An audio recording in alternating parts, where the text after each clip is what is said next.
प्रभू येशूच्या नावाला मी धन्यवाद देते, प्रभू येशूचं गौरव करते. प्रभू येशूमध्ये प्रत्येक बहीण भावाचं मी स्वागत करते. आज आपण पाहणार आहे की स्तोत्र संहिता 45 आणि 3 वचन. मानव जाती तू अति सुंदर आहेस, तुझ्या मुखात प्रसाद भरला आहे, यामुळे देवाने तुला सर्व काळ धन्यवादित केले आहे. हालेलुया. खरोखर आज परमेश्वर आपल्याला आशीर्वादित करण्यासाठी ज्या प्रभू येशू आणि अति सुंदर असताना तो आपल्यासाठी नम्र झाला आणि आज त्याच्याद्वारे आज आपल्याला सर्व काळ त्याचा धन्यवाद आज स्वर्गामध्ये या जगामध्ये आज आपण धन्यवाद जितकं करू कोणची परिस्थिती असेल पण ज्या परमेश्वर आपण भरोसा ठेवून धन्यवाद देत राहणार तेवढे आपले आशीर्वाद मोकळे करणार परमेश्वर. कारण परमेश्वर आपल्यासाठी नम्र झाला, आपल्यासाठी लीन झाला आणि यासाठी की प्रत्येक मानव जातीमध्ये अति सुंदर आज प्रवेश आहे.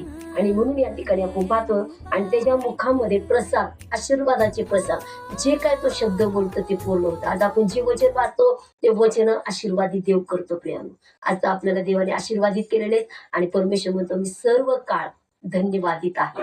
आणि ज्या परमेश्वराने आज आपल्याला इतका मोठा आशीर्वाद दिलेला आहे त्या देवाचा आपण धन्यवाद करू आणि आपण प्रार्थना करू. प्रभू येशू आज बाप्पा तू तुझ्या मुखामध्ये जे सामर्थ्य आहे, जे शब्द आहेत आणि जे वचन आहेत, प्रारंभी शब्द होता आणि शब्द देव होता आणि शब्दच आमच्या जीवनात अद्भुत कार्य करते. प्रभू आज येशू ख्रिस्ताच्या नावामध्ये तो आमच्या प्रत्येक बहिणी भावाला तो आशीर्वादित कर आणि प्रत्येकाच्या जीवनामध्ये तू किती चांगला देवेस प्रभू. प्रत्येक मानव जातीमध्ये इतका अति सुंदर तू आहेस बापा. तुझ्या मुखामध्ये इतकं अभिषेक आहे, इतकं सामर्थ्य तू भरलेले, इतकं मोठं सामर्थ्याचा प्रसाद तुझ्या मुखामध्ये आहे प्रभू.